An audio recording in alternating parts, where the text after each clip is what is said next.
What is up, Fit Family? When it comes to this Flex Friday, I'm going to be going over what is compound sets, what is supersets. A lot of times people get these mixed up. Now don't get me wrong, they are very similar and they are excellent for working into your routine to get a more effective workout in a shorter period of time. But understand that there is a difference between them. Compound sets is when you take two different muscle groups and train them, then rest. So let's say you do bench pressing and then you do deadlifts and then rest. Now, both of those are compound exercises. Your bench pressing is going to focus on your anterior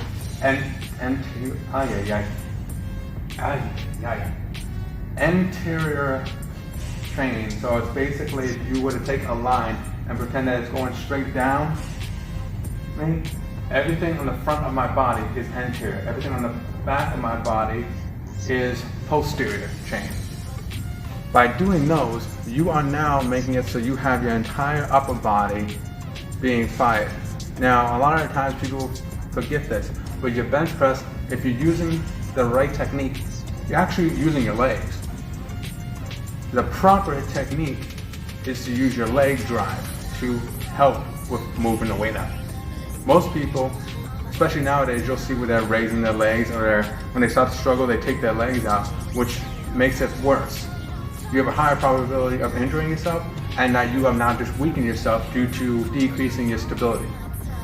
But when it comes to the deadlift, doing squats and deadlifts back to back, that would be a superset because they are both primarily leg exercises and primarily quads. It is easier to do a superset when it comes to isolation versus compounds. Now, don't get me wrong, you can do them, but when it comes to compounds, I will tell people do that at the very beginning when you have the most energy. If you are doing supersets and you're doing them for, let's say, 5 working sets, 5 sets when it comes to compound sets, or you're doing it for supersets, that's a grand total of 10 working sets.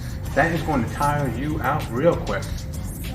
So, when it comes to that, from that standpoint, if you have it at the very beginning, that's perfectly fine. But if you decide I'm going to start off with compound sets or start off with supersets, and then you decide that you're going to do it again, that is where you have to watch out, because you have prolonged that tension and your muscles are going to need to be able to take a step back and recover.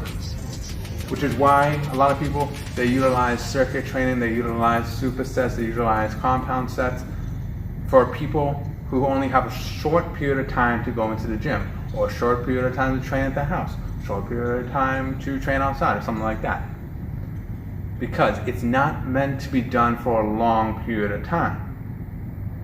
So, just to summarize, compound sets is when you take 2 different muscle groups, and let's say you're doing for legs, you're doing quads and hamstrings, then rest, or for upper body, chest and back, then rest. That will get the most bang for your buck. You'll be able to hit everything and get out and live on with your life. Now, when it comes to supersets, is going to be focusing on one muscle group for a longer period of time, and that is better for if you have one of those muscles that are a little bit lacking. So if you focus on compound sets at the very beginning, which is what I usually tell people, focus on compound sets, focus on compound exercises, focus on those first when you have the most energy. When you have those done, then at the end, you can do 1 superset. And let's say you do, when it comes to the supersetting, let's say you do 3 sets, which are a total of 6 working sets. If you're doing that for a lacking muscle group, let's say you're doing it for legs, your compound sets took care of everything else. Let's say your calves are your weakest point, which is what most people have. Like for me, I'm tall. I was stretched like Laffy Taffy. My calves are not my strong point. But if you take it, and they have been fired indirectly by doing the compound sets. If you do supersets directly through isolation, that will be able to hit those sleeping muscle fibers and ultimately recruit more strength, more power, and more muscle development. So if you have any questions when it comes to supersets, when it comes to circuits, when it comes to compound sets, you could always DM me or comment down below. And that goes for Instagram, Facebook, or YouTube. As always, stay strong, and I hope you guys all had an awesome Halloween.